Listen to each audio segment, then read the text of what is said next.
खबर आपको देंगे। राजनपुर इंडस हाईवे गोट मजारी के करीब एलपीजी से भरा टैंकर लीक हो गया है। टैंकर से गैस का अखराज इस वक्त जारी है।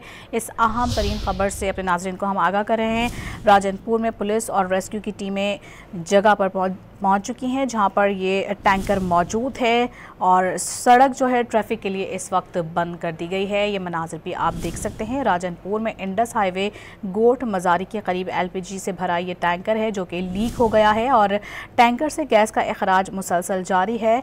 और अपने नाज़रीन को बताते चलें कि पुलिस और रेस्क्यू की टीमें वहां पर पहुंच चुकी हैं और सड़क को ट्रैफिक के लिए बंद कर दिया गया है। राजनपुर में एलपीजी टैंकर से गैस का अखराज जारी है।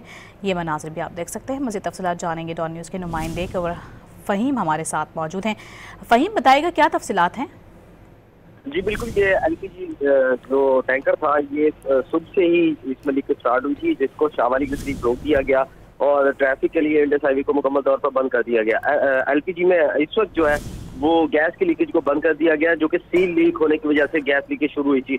और लेकिन साथ साथ जहां पर गैस लीकेज हुई थी वो सड़क पर बर्फ जम चुकी है और साथ ही जो टायर हैं वो फ्रीज हो चुके हैं। तो इस हवाले से अब रेस्क्यू 1112 का ऑपरेशन जारी है। वो पानी के जरिए इस एरिया को क्लियर करने की कोशिश कर रहे हैं। ताहम जो सील चेंज कर दी गई है और जो टैंकर है एलपीजी उससे गैस लीकेज तो खत्म हो चुकी है, लेकिन इलाके को क्लियर करने के लिए ताहाल टाइम लगेगा।